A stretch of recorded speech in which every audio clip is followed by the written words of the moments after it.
Right. Welcome, ladies and gentlemen, boys and girls, to the DotA Procast. I'm BreakyCPK, joined by Elevated as always, and that is right. We are back for another episode. As it's been a little bit, we've been on a little bit of a break here, but we are back for very good reason, of course. The International 2018 officially kicks off less than 24 hours from now. It's crazy. It's crazy to think we've made it that far, man. Yeah, I know. I'm just looking at the timers tick down on Wikipedia right now and realizing that tomorrow morning when I wake up, I'm going to be able to watch TI8. And that's pretty surreal. Yeah. Yeah, 16 hours and 55 minutes from now as we're doing this live at this point. The first match is going to be at noon Eastern. That's crazy, crazy. But anyways, we have made it to TI8. So we're here today. Obviously, there's been plenty of content coming out.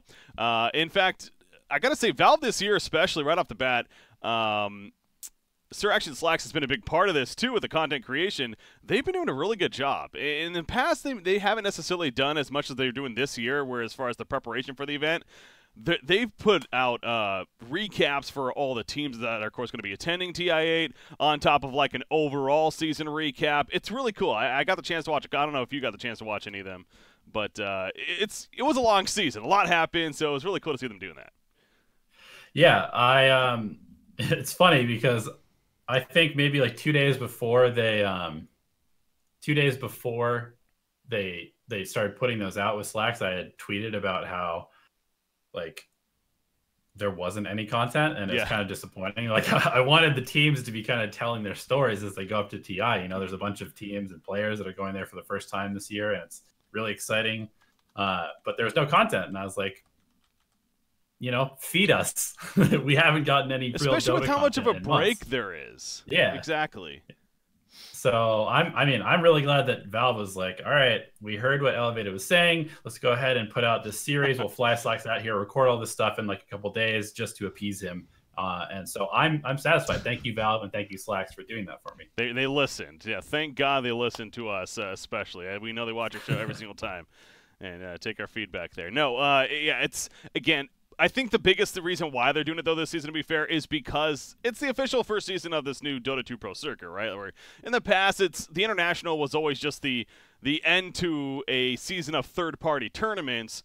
And in a sense, that's still kind of what it is, obviously, with the format, but it's a little more organized. You know, Valve's making a point that they're a bit more behind it, and I think that's why they almost felt obligated to make a point to create such content and to generate and keep the hype going into the event itself. So, man, again, it's crazy to think, though, we're just about there, less than 24 hours.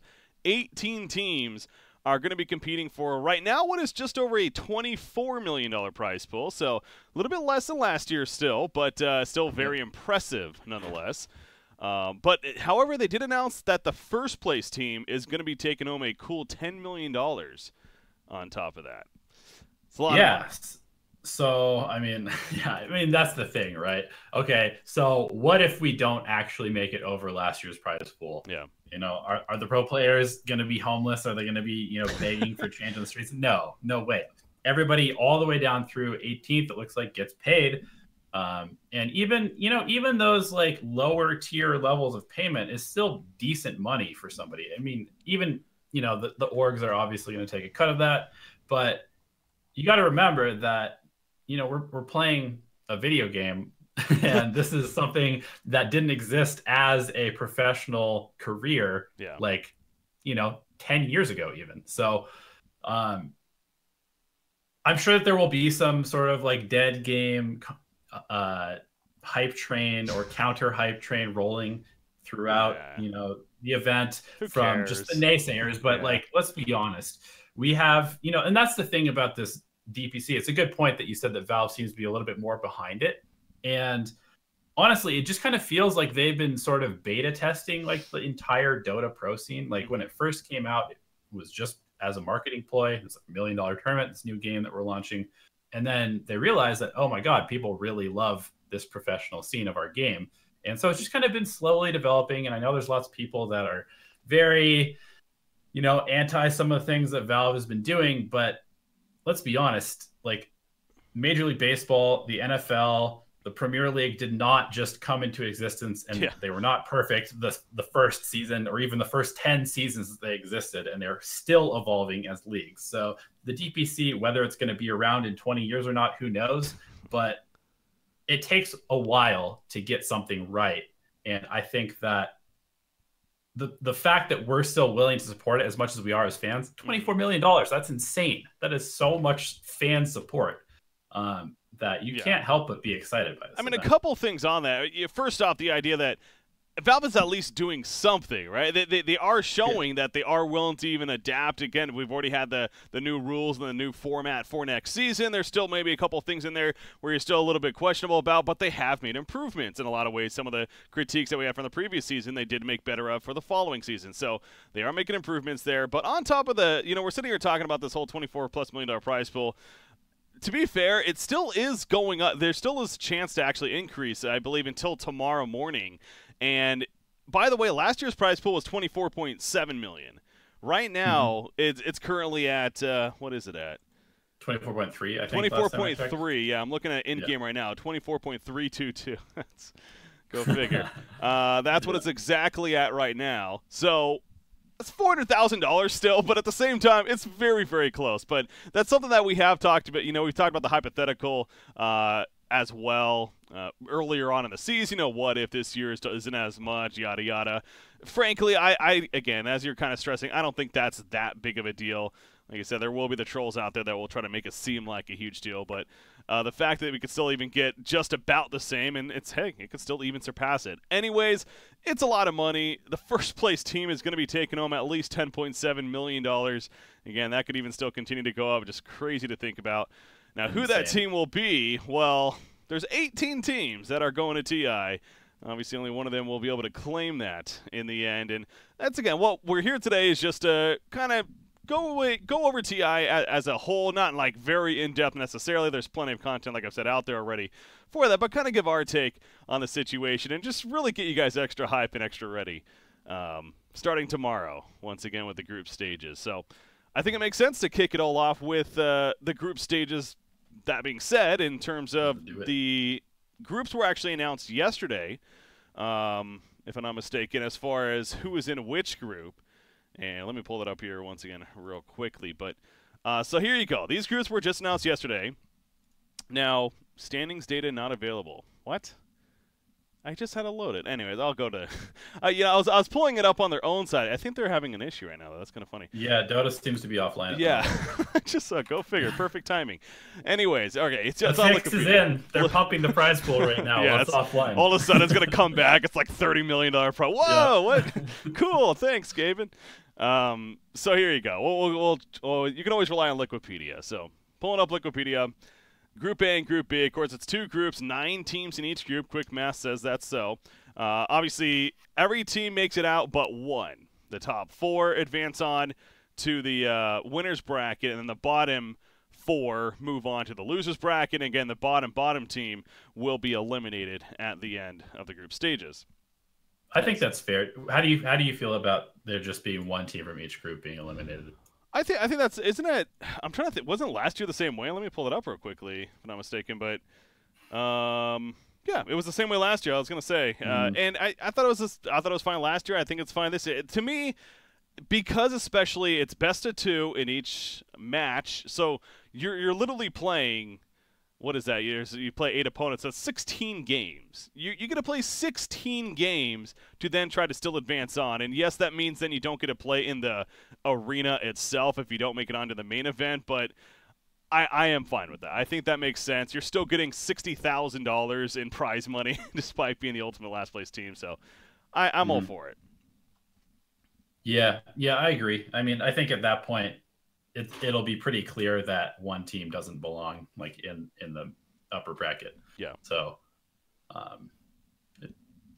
okay. I think the format is great this year, to be honest. Well, are they really changing again? Isn't it the same exact as last year? Because I'm pretty sure it's. You might be right. Yeah.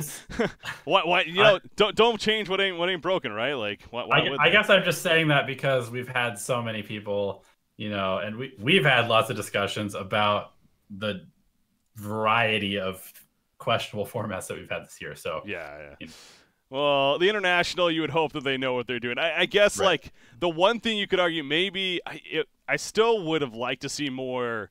Not round. What am I looking for? Swiss for it. We really didn't get a lot of. Mhm. I think did one event do Swiss maybe throughout the season, but Yeah. maybe that or maybe they didn't. Anyways, we had one the Kiev major the year before ran Swiss, and I thought it actually went very well, figuring that tournaments were going to start maybe picking that up a little bit, and they decided not to. So. That would be the one where maybe I would at least be curious to see more examples of to see how it does. But again, the format that they're running with here, I think, is very, very fair and makes a lot of sense in the end. So, Yep. all right. So talking about the groups though themselves, going back to the screen here. So again, one team gets eliminated. So that's a quick, brief overview as far as the format goes. Now you have the groups, the teams in each group. And Knoxville did do a tweet on this, as he does when it comes to numbers in terms of how they place throughout the season. And according to the numbers, it actually was very evenly done, as he suggested, in terms of where teams placed throughout the season, what tournaments they won, yada yada. So that right off the bat, was cool to see. Now, personally, I always like to kind of do two gauges when I look at groups being announced, especially for an event like this. One is my immediate reaction, and I gotta say right off the bat, I looked at group A actually, and I was like, holy crap, that's a pretty difficult group. But, then you start to think about it a little more, and things come a little bit clearer. But did you have a similar reaction, or how do you feel? Yeah, I think that's just kind of naturally what happens when you see two of like the top 3 teams in the world in the same group. I mean, it's going to happen, right? Yeah. Like they're going to have to be somewhere. But anytime you see Liquid and LGD in the same group, you're immediately going to be like, oh, look at this. And there's Evil Geniuses and Fnatic and Mineski and OG. These are all fairly big names. But then when you actually do kind of dig down and look at the other teams and just start kind of comparing the teams, because I think that a lot of people just kind of automatically rank like Liquid and I mean, obviously Liquid and LGD much higher than Secret, and we don't really know exactly how they stack up. Obviously towards the end, Secret didn't look as powerful as these other teams, but we got to remember that they were 4th in the DPC, right? And they obviously have the ability to beat any team in this tournament. And then I think, honestly, Group B might end up being the stronger overall group, because I would say that in Group A, IG, Invictus Gaming, Windstrike, and VGJ Thunder are probably, and potentially even OG, are like 4 of the bottom 5 or 6 teams in the tournament. Oh, it's kind of funny you brought it up from that perspective, because personally, that's what I also go to as well. Because we know that all these teams are very worthy of being in the first place, and I've talked about this. I don't know if you feel the same, really, but again, I haven't been really invested in the Dota 2 scene since the very beginning of TI8 by any means, but in these last couple of years, and from my knowledge and what I know, it seems like this is the most overall anything can happen TI that we've ever had in terms of a team that's going to possibly win it. There is no clear-cut leader either. I mean, you could argue 3 teams at least. I think Liquid, VP, and LGD are the top 3 in a lot of people's minds. But there's no very clear-cut, this is the team to beat. So, but again, across the board, you have some of these other teams that they can definitely go deep, possibly even win it if they happen to be having a good couple of days when it comes to the main event. But again, going back to your point, I do look at, the weaker teams in the group, and I agree, Windstrike and VGJ Thunder specifically there in Group A, I frankly just think are kind of dead-in-the-water teams. VGJ Thunder barely squeaked in the 8th place spot in the DPC, but honestly, if you look back at their season as a whole, it was a hot start. They had a successful early start to the season. They fell flat on a lot of events later on when it came down to it. So I'm not expecting much out of them. Windstrike, I'm all for these Russians, man. I'm all for them doing well, and I love the story and everything. But they too, I think, are a team that's going to ultimately be outmatched when it comes to actual team play in such a big tournament. That they kind of weigh down Group A as far as their overall toughness, I guess you can say, in the end. So I do agree there from that perspective. But again, this all goes back. It's fun to talk about, but really doesn't really matter in the end. Because again, 8 of the 9 teams still advance on in the end. So who you get placed with, it's going to be tough competition anyways. Yeah, absolutely. And just one more point on that. In Group B, I would say that, again, it's kind of that, like, it's like the VP factor. You kind of look at Group B and you're like, oh, Virtus Pro easily comes in first. And while that might be true, while they might be better than all the rest of teams in Group B, I think spots number 2 through 8 or 2 through 9, sorry, are going to be basically anybody. Yeah. Probably Serenity at the bottom, but then who knows where the rest people of them are. See, Serenity is an interesting team because Serenity is like, I've heard people hyping this team up. Now, to be fair, they were out of China. They were the first one to qualify, right?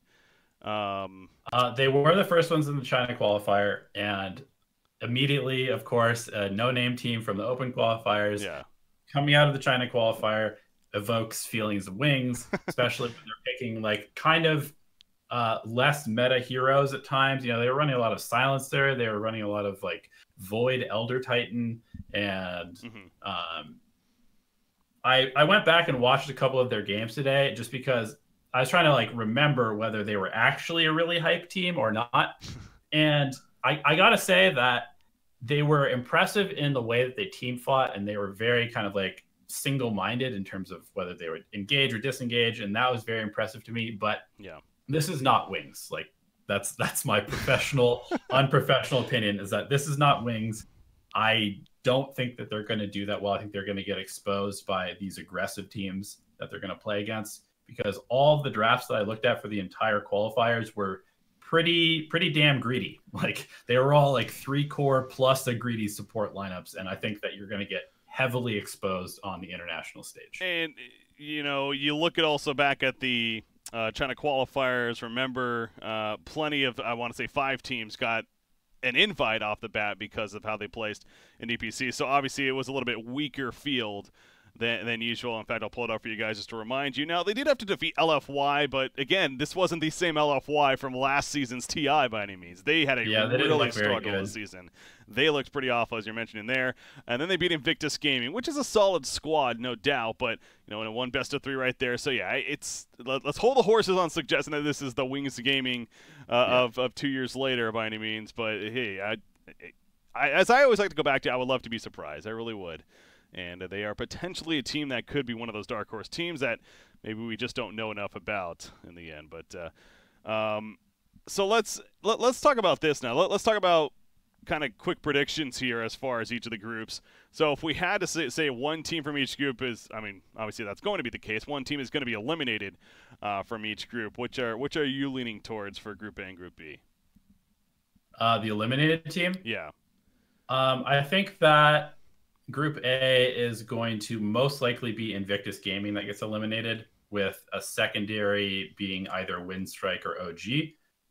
God, man, VGA Thunder. Like, I don't know what to think about the team. I'm just going to go with IG. I don't think that IG looks very good, really, especially against this competition. Yeah, I mean, and I don't think that the meta fits them all that well either.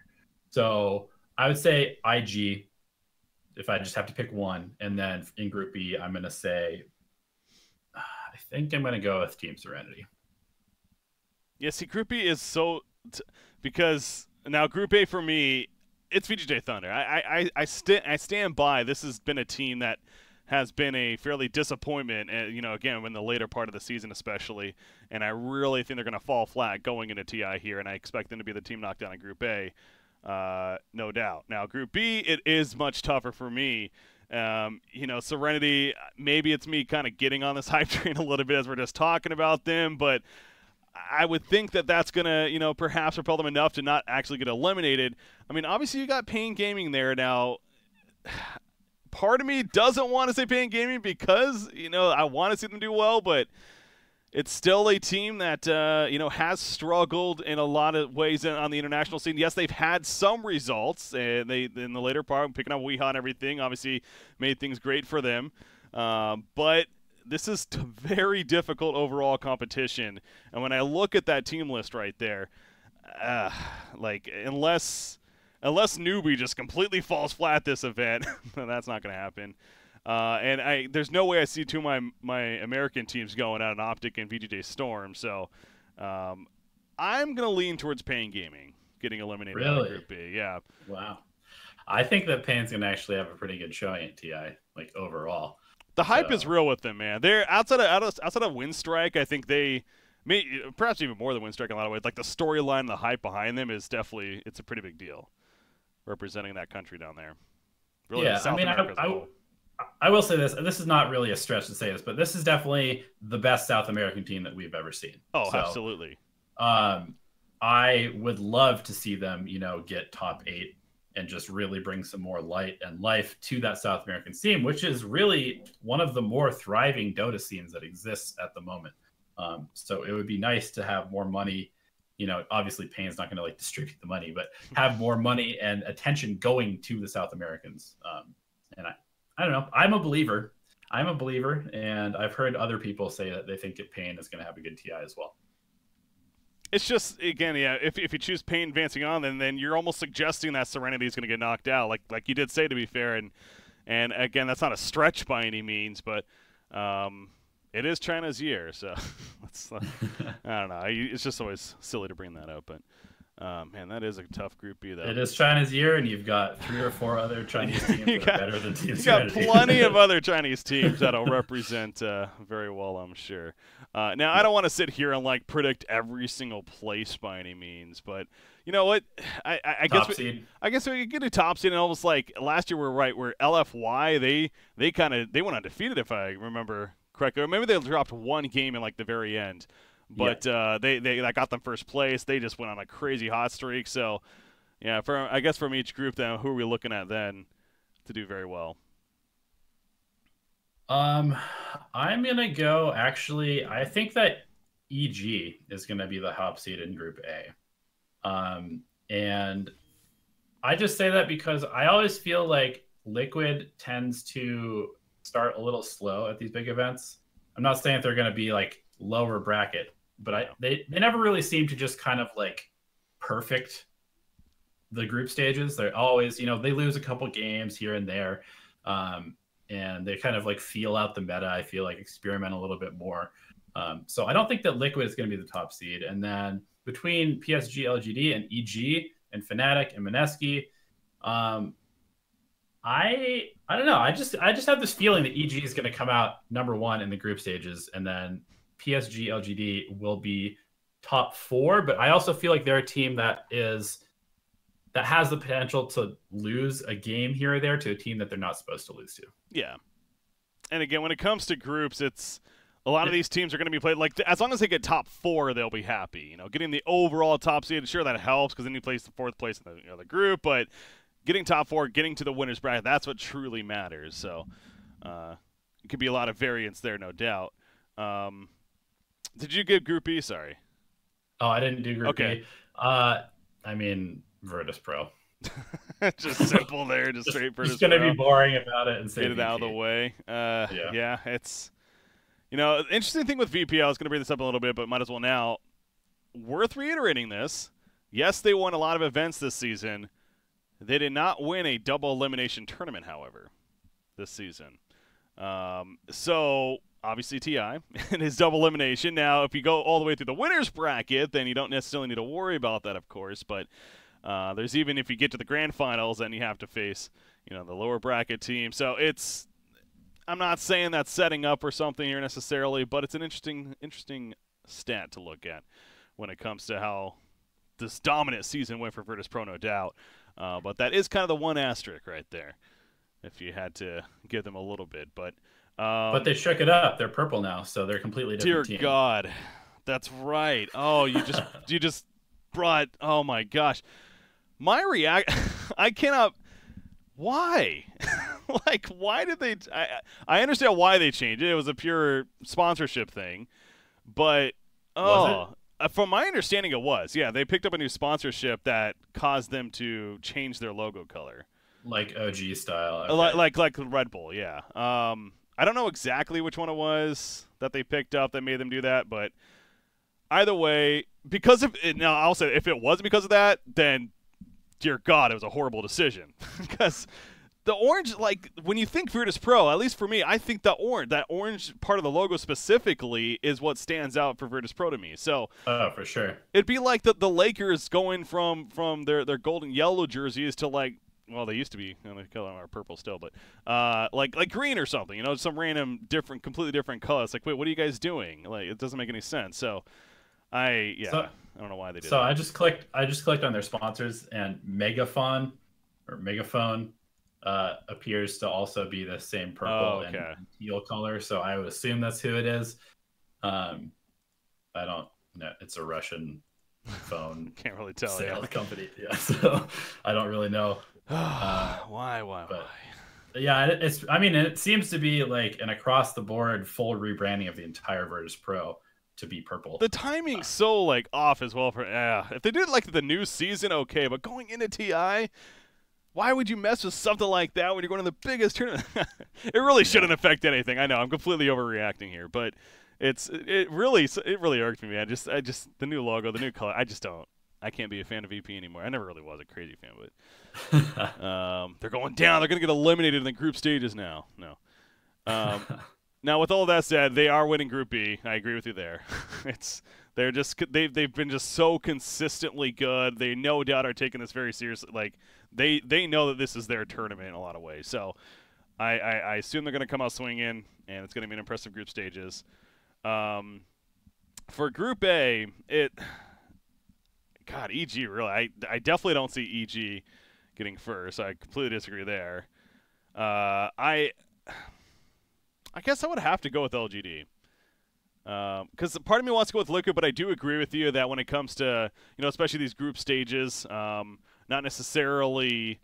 They like to try a lot of things. They like to try plenty of strategies, plenty of heroes, and even though, the group stage isn't practice necessarily, but they understand their skill cap and their level and how they can try different things and get away with it amongst other teams. So I wouldn't be surprised if that gets them some losses here and there. So I would lean towards LGD as far as picking a team to get top in the group. I think that's fair. I'm just curious, how do you rate the two Southeast Asia teams? Because neither one of us talked about Fnatic or Mineski, who have quite a bit of hype. Is it NA bias, or do we just not think that they're consistent enough to actually? I have trouble getting behind Fnatic, especially because of their. Again, they've had solid performances throughout, but it seems like whenever you're expecting them to do actually very well and really rooting behind them, it just all falls short. So, again, I'm not expecting to get eliminated off the bat of Group A, but I do not see them doing too hot. Mineski, on the other hand, they've shown streaks throughout the year right off the bat, and of course even later on with the DAC. So this is a team that has proven in the big stage even that they can take it all. So I would definitely lean towards Mineski of the three Southeast Asian teams, in fact, going the furthest. Oh, right. Yeah. TNC, obviously. Yeah. My bad. Sorry. I was mostly talking about Group A. Yeah, well, TNC, I've always been a fan of them in the past, like in last year too, but they have not been the most impressive throughout this year. They've gone through some changes, and I don't think they're going to do as well as Mineski, at least. Probably not even better than Fnatic, but we'll see. Yeah, I mean, and here's the thing. We are on a new patch from when all the qualifiers happened. I was looking back on Dota Buff. Patch 7.17 was when all the qualifiers took place. Obviously, some very significant nerfs to very popular heroes that helped teams get to this event. Night Stalker, IO, Beastmaster have all been severely hit with nerfs. And so we'll have to see how the meta actually develops. Right now, if you play a lot of pubs and if you pay attention to the high level pubs, there's a ton of Ursa being picked, Crystal Maidens in like every single game. Pudge is still very popular. But will these heroes actually translate over into the professional scene with, their set strategies? And it'll really kind of be, I think, a developing meta for the entire tournament, just because there's been so many significant changes since these teams really last played each other on the big stage. Yeah, I feel like it kind of usually is like that, as history tells us well, and not only a later patch, but again, just that time in between the last event in TI itself. It's usually at least a month and a half or so, as far as like a serious event taking place. So it's no different here. You're definitely right, and that's kind of that wild card. That's kind of that, why you can never really be too certain on one thing or another. But at the same time, you do look at teams like a Liquid, like a Virtus Pro, that have shown that consistency throughout patches, throughout the season, throughout multiple seasons even, and that's why naturally you'd lean towards teams like that to ultimately do well, of course. But if a patch clicks for a certain team, as we've seen in the past as well, then all of a sudden you have OG with Thompson and Ana making a run, going the distance and winning it all. Not saying that's going to happen. A lot of Monkey King Ember Spirit all day. Yeah, dude, Invoker better be banned against Thompson. Actually, I hope it's not banned against Thompson on OG, because I want to see it play. That Quasfex Invoker is so fun to watch as an Invoker player myself, man. So I hope he gets a chance to play it. Plenty of this. Yeah, it'll be nice to have some of that new blood with Thompson being there, and like the Pain Gaming guys and potentially Team Serenity to shake up the meta a little bit and maybe introduce some heroes. And from what I've been hearing, on Twitter and talking to some other people, it seems like we really could legitimately see basically every hero being picked at this event. So I'm really excited about that. Even techies, it's very possible. Optic.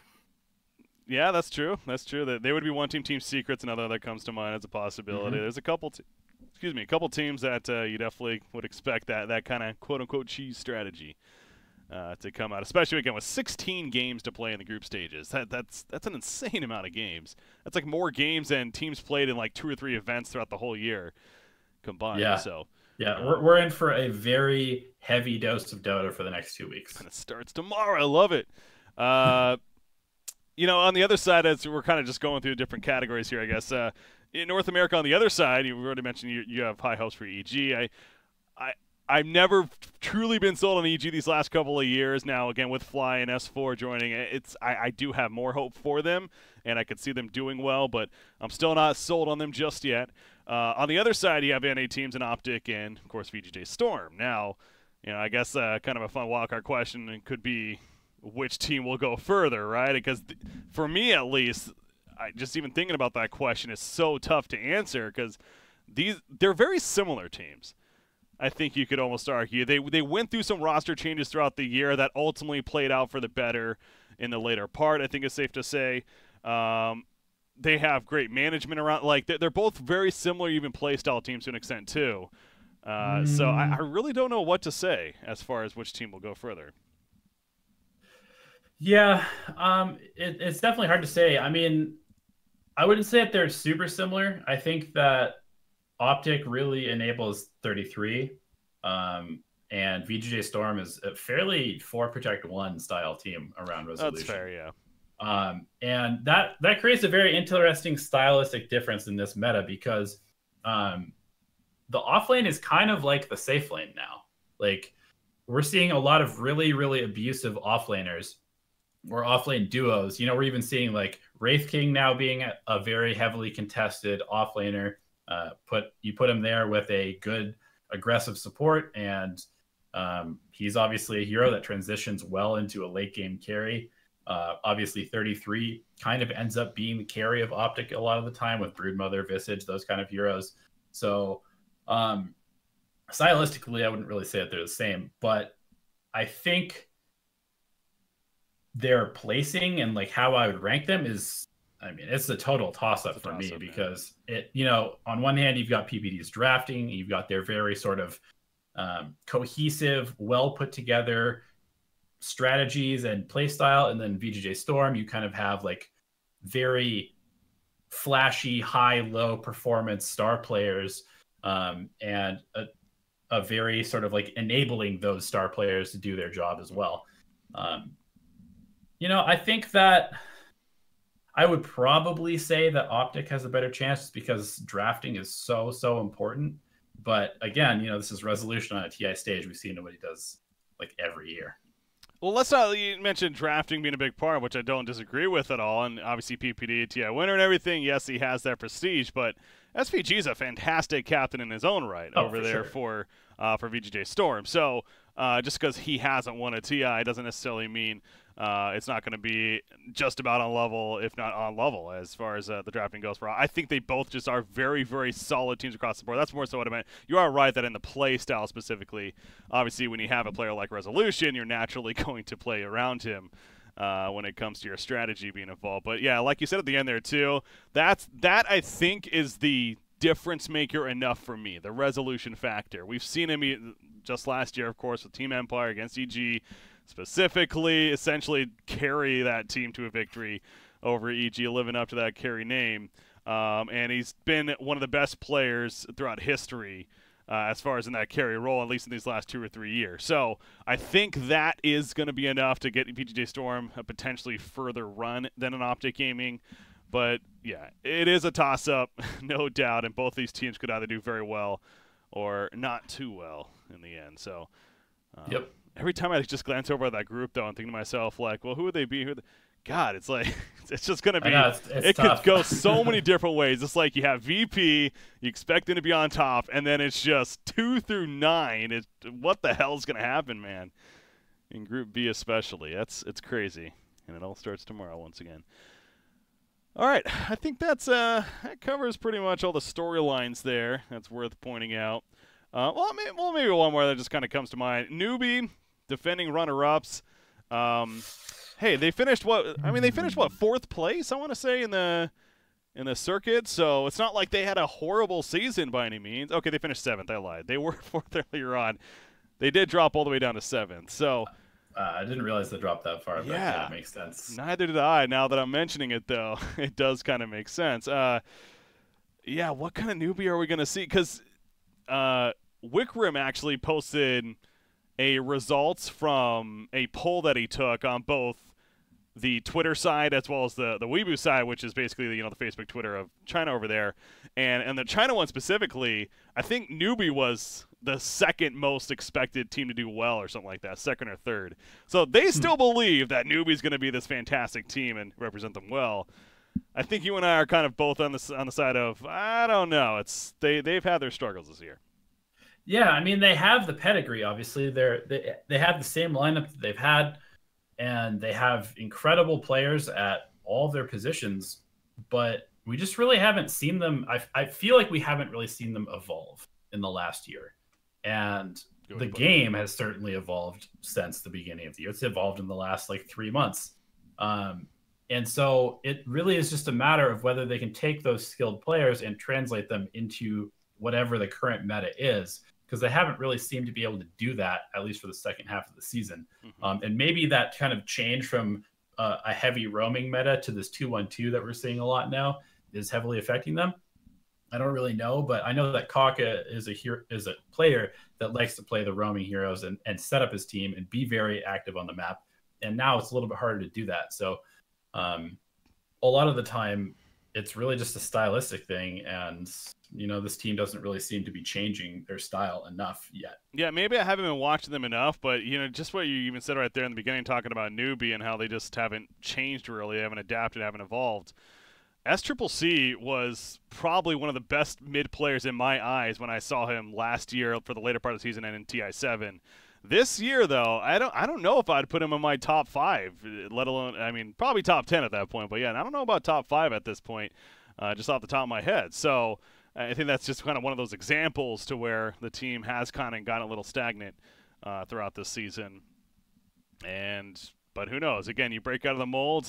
Clearly, I'm sure just like all these other teams, they're grinding it. They're practicing. They're getting their work in. We'll see how they perform here at TI8. So yeah, I'm trying to think back to what the meta was last TI and towards the end of last year. I feel like it was a very mid-focused. Position 4 was big. Position 4 camping mid. Yeah, a lot of these Earth Spirit style. That's what I remember. And so I'm just curious whether, it's one of those things. It's was SCC, I think SCC is a very, very good mid player, but was he looking like the best mid player in the game because his support in the mid lane was so good? Yeah. Or was he actually just outskilling people? His mechanical skills were pretty impressive from what his Storm Spirit and Shadow, they were very impressive to watch. So for sure. At this level, any of the mid players on basically all these teams is insane mechanically. Yeah. But it's just a matter of back when Miracle was on OG, a lot of people were just Miracle's not that good. It's just his team enabling him mid. And that might have even been the case for the first season or so as he was getting used to the pro scene. He needed to be enabled to actually shine. So now the mid lane's totally changed. It's basically just a 1-on-1 again, and that's where you see players like Sumail, like Maybe, like Miracle, really kind of like coming into their own. It perhaps even Weehaw, and that's one of the reasons why I think Pain has a good shot, because just like this new mid lane meta, I think the mid player is gonna get exposed at TI on each team. Talking about drafting, by the way, and Pain, Misery is their captain now. Is their not the captain, but their coach. And going to be doing drafting for them as well. And obviously, he has tons of experience himself. So that is another factor why, even though I said that Pain's going to be eliminating Group B, just because of how overall tough of a group that is. I do hope I'm wrong on that. I really do. God, just every time I look at it. All right, so again, one last glance at the group stages here, and again, it kicks off tomorrow. It's 12 p.m. Eastern, so just about 16 hours from now as we're doing this podcast. Yeah, there's going to be 4 matches happening at a time, by the way, too. That's just another great thing about TI. There's going to be 4 different streams. I remember last year I had, my 2 main monitors. I had my side computer over here. I brought my laptop downstairs, just making sure I can get a game on each screen and just sit back. No, I need more monitors or TV in my office or something. Yeah, I got to make sure you have all the screens ready to go, but definitely some great matches to kick it off. An old China Newbie VG game, VP versus Secret right off the bat. Optic versus Storm. Oh my gosh. Let's do this. Which of the first, if you had to pick one game, which of the first 4 you watch? I mean, this is the first time I'm looking at it. And it's between the bottom 2, no doubt. I because of my NA pride, I would do Optic versus Storm for sure. But Secret versus VP is a fantastic match. I can see a reason for TNC Pain though as well. So, wait, what? The first 4 games that are kicking off. We've got that's day 2. Thunder. Oh, I was looking at day 2. EG versus Thunder, IG versus Mineski, PSG LGD versus OG, or Liquid versus Fnatic. Okay, yeah, no, that's a little bit different.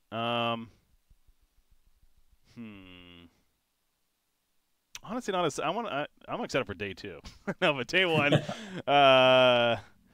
that's my prime game, my prime focus, probably Liquid Fnatic. Fnatic always puts on entertaining matches, and you got, of course, defending TI champions. How are they going to kick it off? So I think that's probably the strongest storyline. What are you gonna go for EG? No, I'm excited to watch Thompson play against Maybe. Oh yeah, no, that's true with OG versus LGD. Yeah. Yep. Be a fun start too. All right, now for the second series. No, let's just go over every single one. Which one are we looking forward to? So they play 4 sets of series. No, 5 sets of series each day. Yeah, geez. Lots of Dota to come. It's 4 days in total. The 4th day a little bit shorter, and then I assume, I don't know how tiebreakers works actually. They'll need to play some if it comes to, let's see, tiebreakers. So there's a tie. Additional set of games will be played, yeah. So they do play more games if needed for the upper and lower bracket or lower bracket elimination. Nice. All right, cool. Potentially even more on top of that. All right. As if we need it. Yeah, right. So we get that. Then we get the break on Sunday, and then Monday it kicks off. Now, something else we didn't really talk about yet either, but you are going to TI. You made a point to get a trip planned out there, so you're going to be in Vancouver enjoying it. You looking forward to that, I'm sure. When do you leave? You leave Sunday? I'm going to be flying out on the 19th. So, yeah, on Sunday, and staying for the entire week and leaving on the 26th. So I'll be there for the whole event. This is my 3rd TI in a row, so I'm really excited to go and go to Vancouver. Yeah, obviously, new city. I've been to Vancouver once before, but didn't spend a whole lot of time in the city. So I'm hoping that we have maybe at least one short day, so I can kind of go wander around in Vancouver a little bit as well. And I'm really curious to see what the experience is like. I don't know if there is going to be some sort of outdoor venue as well. The Rogers Arena is bigger than Key Arena by, I think, like 3,000 seats, and is an active, it's where the Canucks play, right? I think so. Like, it's where an active professional team plays. Yeah. Unlike Key. So I'm assuming the facilities will be super nice. WNBA is a professional sport, all right? Let's not start drama here. Sorry. But let's be honest. hockey in Canada, like this is their sporting event for sure. Yeah. I'm sure the venue is going to be super cool. And actually, it's really near the Olympic Village from when Vancouver Olympics happened. So I'm sure there's going to be a lot of good infrastructure and stuff to do around there. And hopefully, there's some cool stuff, not just being stuck in the arena for like 18 hours a day. Yeah. Key Arena, or Seattle specifically, was really cool for that. From what I've heard, Vancouver is going to be similar in a lot of ways, and that there's going to be a lot to do. So, now for me, I'm going to be watching from home. Unfortunately, just didn't work out in the end. But I'm looking forward to nonetheless watching it from home. I got some friends here they're going to hang out with, do a bit of a watch party. But excited for that. Just wasn't able to make it out this year, but perhaps next year. We'll see. You'll have to let me know how it goes. All right. Hopefully. So, again, that's so the main event starts Monday, starts next week there.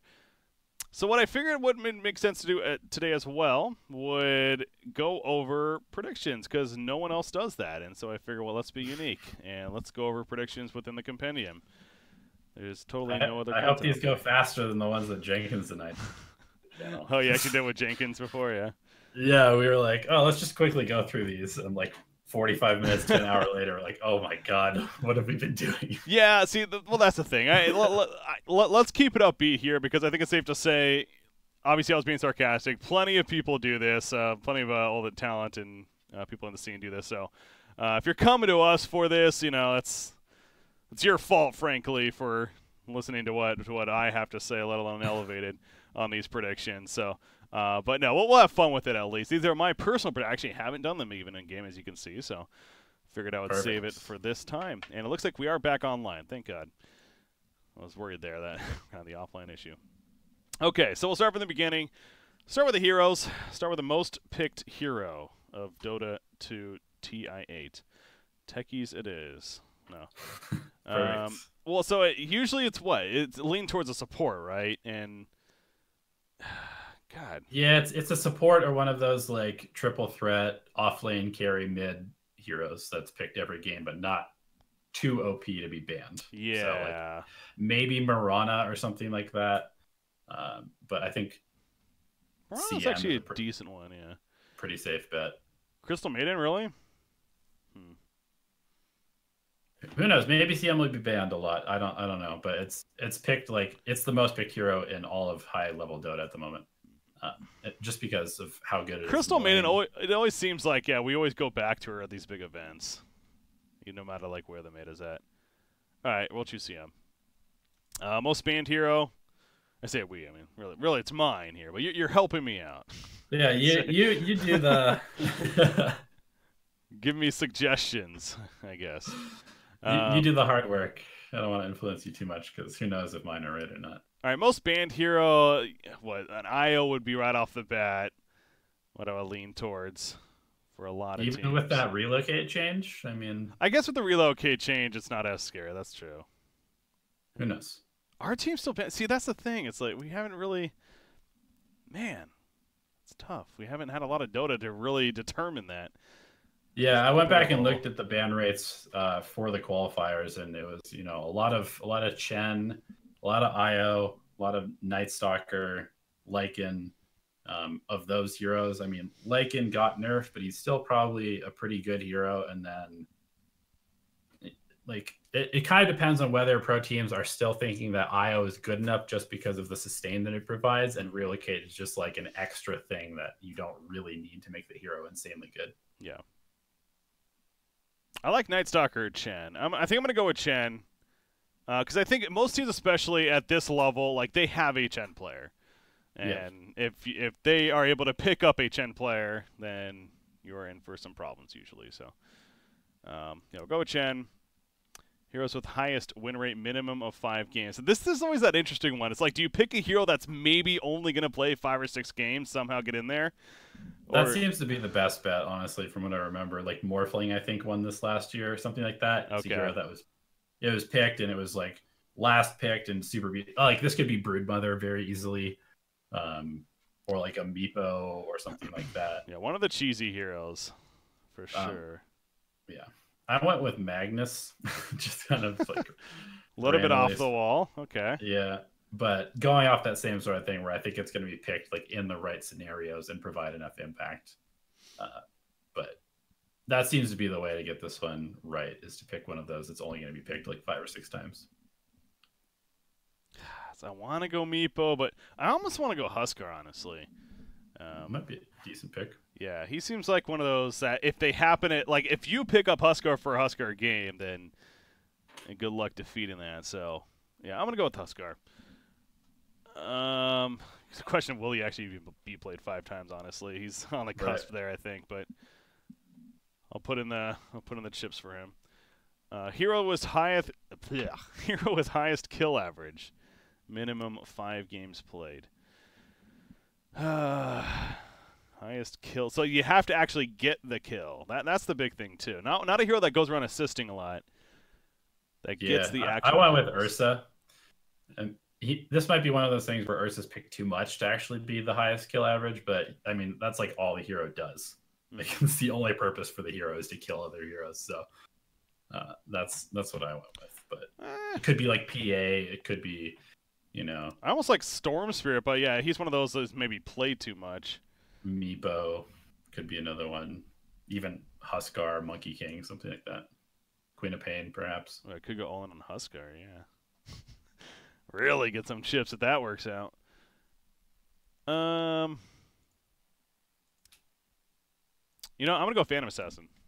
I'm going PA. Coup de grace. Those crits. All right. Curveball at the end there. All right, here with the highest assist average. So now this is more of that support role. Position 4 especially. Something like a Sand King right out the back on some mine. Slaughter. No, I mean, sorry. Pudge, actually, is... I know Pudge did get nerfed in the recent patch. Yeah, I like to go with the global hero. It's like Zeus or Spectre. Usually seems to be the one that goes here. But, it could be a position for like an Earthshaker or a Sand King. See, the problem with that, though, like, I understand the logic, I guess, but at the same time, they also get a lot of kills themselves. And the actual kills, not necessarily the assists, so.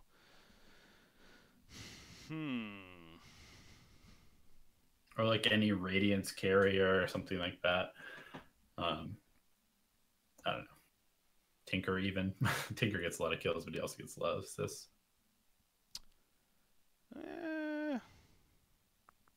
We're going Sand King. Just standing out. Sand King. Yeah. That's a hero that we haven't seen picked in a while. Bold pick, Breaky. Bold picks. Hero with lowest death average. Morphling is usually a safe bet here. Yeah, Morphling, Anti-Mage, Arc Warden, Tinker. Yeah, I'm going Morphling. Morphling's pretty safe. Hero with the highest last hit average. So these are, what, I guess, what would it be Alchemist? Like Anti-Mage possibly if he actually gets 5 games? Yeah, Anti-Mage, Tinker. Tinker, yeah. Amber Spirit. The heroes that can just like farm all of the lands very fast. Yeah, I'm worried about Anti-Mage getting 5 games, so that's the reason why I want to go him. Tinker and Amber Spirit definitely could see 5 games. I'll go Tinker. And they're also, both of those heroes, Ember and Tinker, are heroes that don't end the game very well. True. So they tend to be in long games getting lots of last hits. That's a fair point. All right, hero with the highest XPM is Meepo. If it gets 5 games, it's got to be Meepo. Yeah. Meepo or potentially Weaver with his XPM talent. Oh, really? You get the XPM talent with Weaver? Yeah. What level is that That's at? what a lot of people are doing. It's a level 10, That's 35%. Right. I have seen that, yeah. Then you get that Sakuchi movement speed, and like nobody can kill you ever again. So interesting. God, Meepo 5 games. It's always Abed Meepo. Hot Meepo. Pain Gaming gonna bust it out. Yeah, I'm gonna go XPM. Yeah, that's one of the cool things about this TI is I feel like there's a lot of players on a lot of different teams that play these kind of funky heroes like Arc Warden and Meepo, Huskar, Brood Mother, Visage. Yeah, it's gonna be it really is gonna be a great TI to watch, definitely. Hero with the most kills in a game. So in an individual game, getting the most kills. I like Storm for this one. I don't know why. Good pick. I always like Storm for these kind of Stats. Because like an Ursa, the game will end one way or the other too quickly. Storm could potentially go on for a bit. Yeah, we'll stick with Storm Spirit. First intuition there. Here with the most last hits in a game, so it has to be Tinker. I guess that could be Anti-Mage. It only needs to be played one game. But yeah, could be Anti-Mage, could be like Terrorblade, could be Ember Spirit. But similar thing. It's like it's usually a hero that gets ahead, but then might not be able to end the game by themselves. I'll go Tinker again. Go in on that last hit tab. All right, teams. Switching it up, going to the teams tab here. Well, right off the bat, which team will win? Windstrike. They win their name. Well, it's a good way to not get your 2,500 points right there. You don't have faith in Iceberg? Dude, Iceberg is a beast, but it takes a little bit more than just high skill to win TI. I think the PSG sponsorship, it's China's year. Just so many things are coming together that I have. This is always, and even by doing this, I'm not sitting here saying like I'm very confident in this by any means, but I am going to go with LGD. It's just all lining up this year to be a China/LGD victory. All right. So there we go. You don't think the pattern is ever going to be broken? No, never going to be broken. We're going to stay on it forever. All right. You got to admit, if it happens this year with China, like it is, like it's just never going to be broken. So this is the year to break it, though. VP or Liquid, maybe, Yep. Maybe they can break it. Team with the most kills in a game. See, this is where, like, if I truly wanted to really, like, I think last year I brought up all, like, the Dota buff stats of all the teams and went over their averages and everything. I don't really. Theory crafted the hell out of it. Yeah, then I realized, like, why did I do that? Because I don't think I got, like, most of them anyway, so. Instead, this year, we're just doing it completely off the cusp. Yeah, I just went with, I kind of tried to sync up a bunch of these. Team with most assists, most kills, longest game, all in the same team.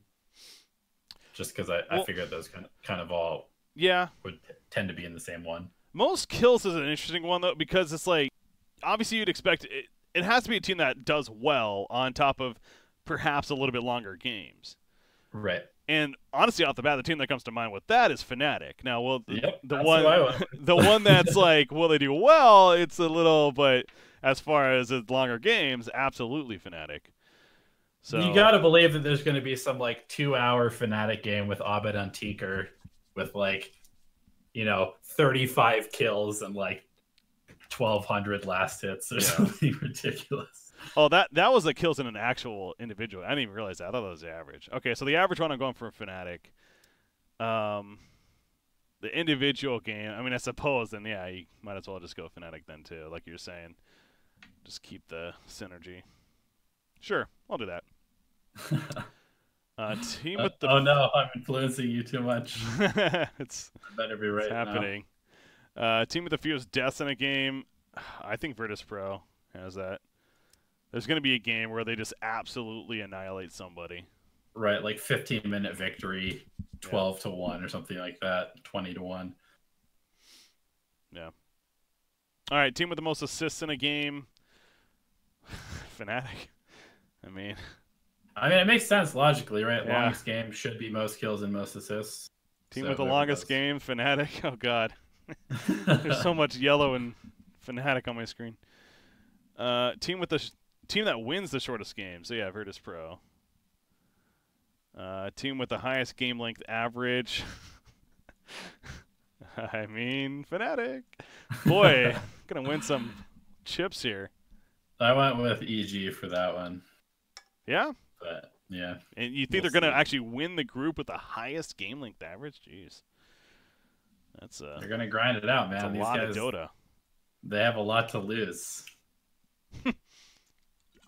Yeah. Team with the most different heroes. Team that picks the most different heroes. So this is an interesting one for sure. Because you lean towards... you can go a couple of different directions, I guess. Like, part of me wants to go like almost a win strike where they're completely, they can do some crazy things, especially being on the lower end of the group and not expecting them to ultimately do well. They're going to be willing to try more things, but then you can also make the argument, that's why they're going to try the very similar strategy because it's their comfort zone. So I don't know. Right. And you got to also make sure that they're going to make it to like top 8 at least, because otherwise they're not going to have enough games to play all those heroes, you would think. Oh, that's fair. Yeah. That's actually a good point, too. Okay. If that's the case, then I think I go towards Mineski. I feel like Mineski is pretty diverse when it comes to their picks, and definitely a team that potentially could at least get top 8. Yeah. Secret probably is another decent one. Oh, yeah. Liquid, Fnatic, VP, obviously. Pick a Southeast Asian team for the most kills. That's what chat's telling me. I mean, that's what I did. Team that picks the fewest different heroes. Minimum 10 games played. I mean, every team plays 16 games, so. Yeah, I went with IG. Invictus Gaming, yeah. Just boring old IG. I figured that they'll just pick aggressive PL every single game. And I don't know. Like I said, I think that IG is the worst team at this event. You think they're going to get... Yeah, so I guess picking a team that's going to get eliminated quicker, too, would make sense. I'm going to go with Thunder, then, on that logic. Fuck it. Yeah, just go with Thunder.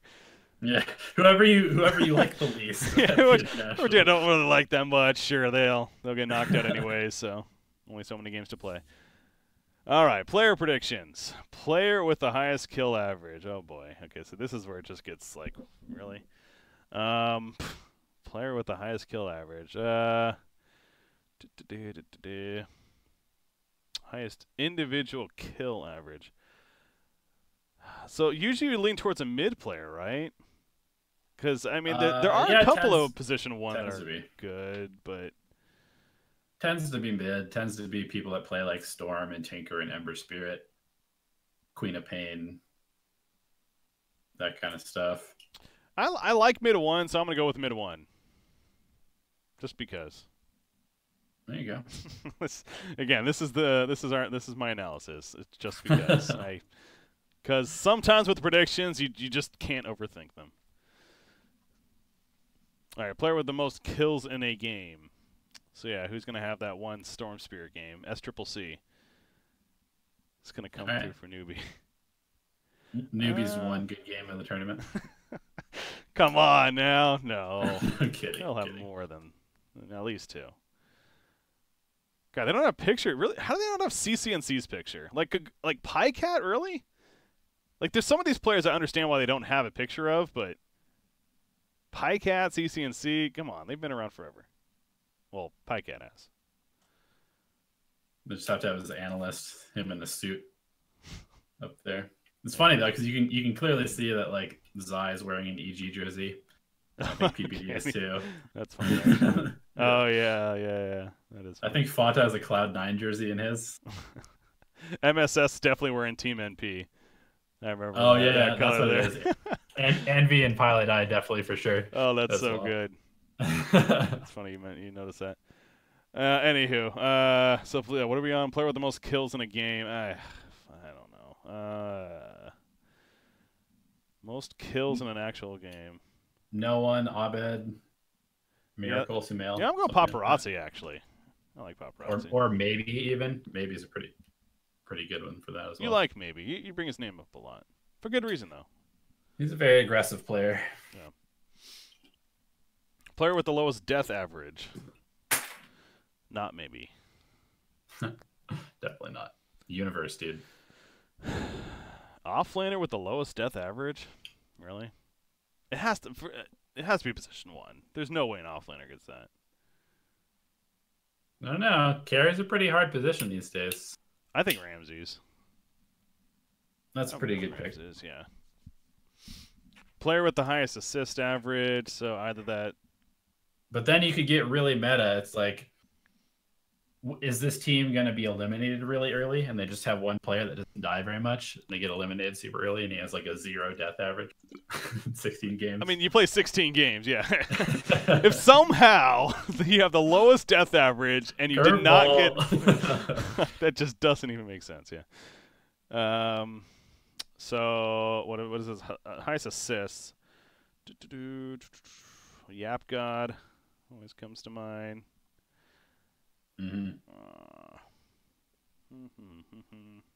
DJ, perhaps. Roger, Kaka. I'll go the Yap God. Yap Zor. Team secret there. Player with the most assists in a game. The most assists in a game. This is just crap, like whatever. I don't want to go Yapster though for this. I want to go somebody else. Let's go. Whoever you had in that the longest game, the most assists in a game. Oh, Fnatic. Yeah. So DJ then. Let's see more. Yeah, go DJ. Sure. Why not? Player with the highest last hit average. Players that are on top of the list usually I feel like are like Paparazzi. Cuckoo. No, not Cuckoo actually now, but Raven might be up there.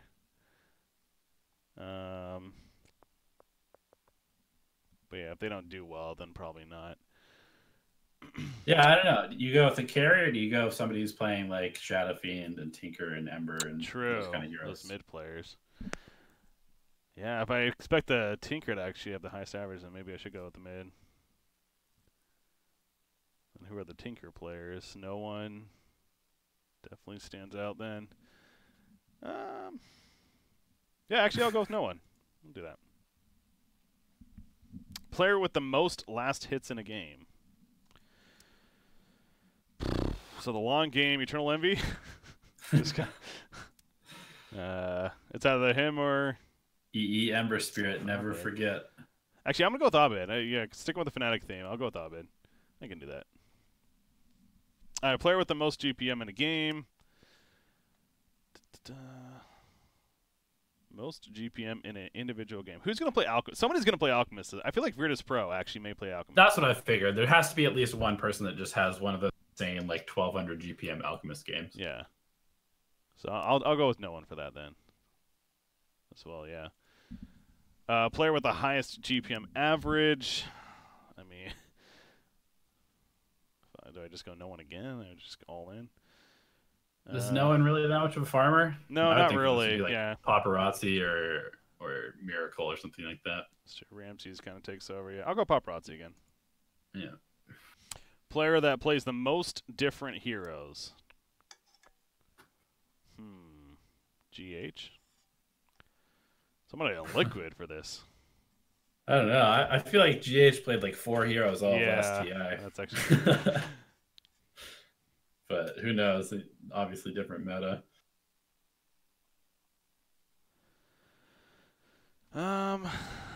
This is usually like whoever's the last pick, right?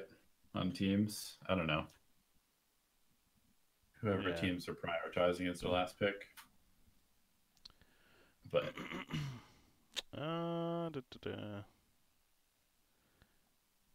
different heroes. This is actually a really tough one. So much can happen with this one. Spin the Crystal Maiden wheel. Just random it. Let's go with Peter Pan Dam. PPD. Just gotta see him on my list. That's why. All right. All right. So now the tournament tab itself. Yeah. See, now these are just the ridiculous ones. Okay. Total number of games played at the main event. What is this? 40. So how many games potentially can be played? Because if they all go the distance, there's a 4 best of ones. And then, oh god, are we gonna try to do quick math on? Do the math. So during the main event, so the 4 best of 1, that's 4 games right there. Then you have these, so 3 times 4 is 12, 24, 30, 36, 42, 45, 48, 51, And the grand finals is best of 5, right? Yeah, 51, so that's 55 plus the 4. So 59 is like the absolute max, if I did my math correctly. So 55 to 60 is the final one. Okay. Well, it's definitely not going to be that then. I'll go with 50 to 54. Just the one below. That's probably pretty safe. Total number of heroes picked. Yeah, I agree with you. 101 plus. This feels like... I feel like we've been at 101 plus for pretty much the whole year for like most of the bigger events. Mm-hmm.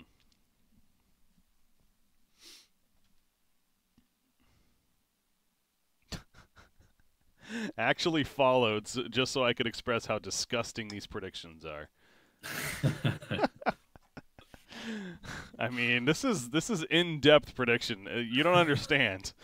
This is how it's truly done. High-level analysis right here. Welcome to predictions in general for something like this. It doesn't actually... Anyways. That PPD pick is definitely rubbing some people the wrong way, I'm sure. Let it. Total number of heroes banned.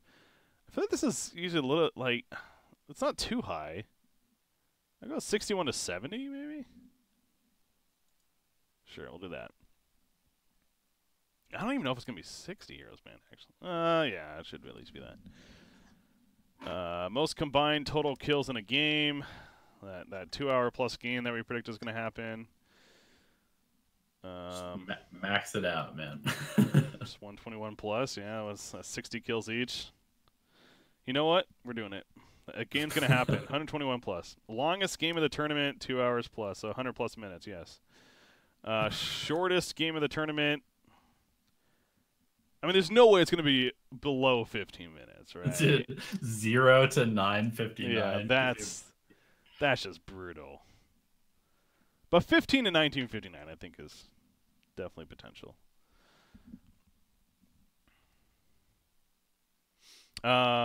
Most kills by a hero in a game.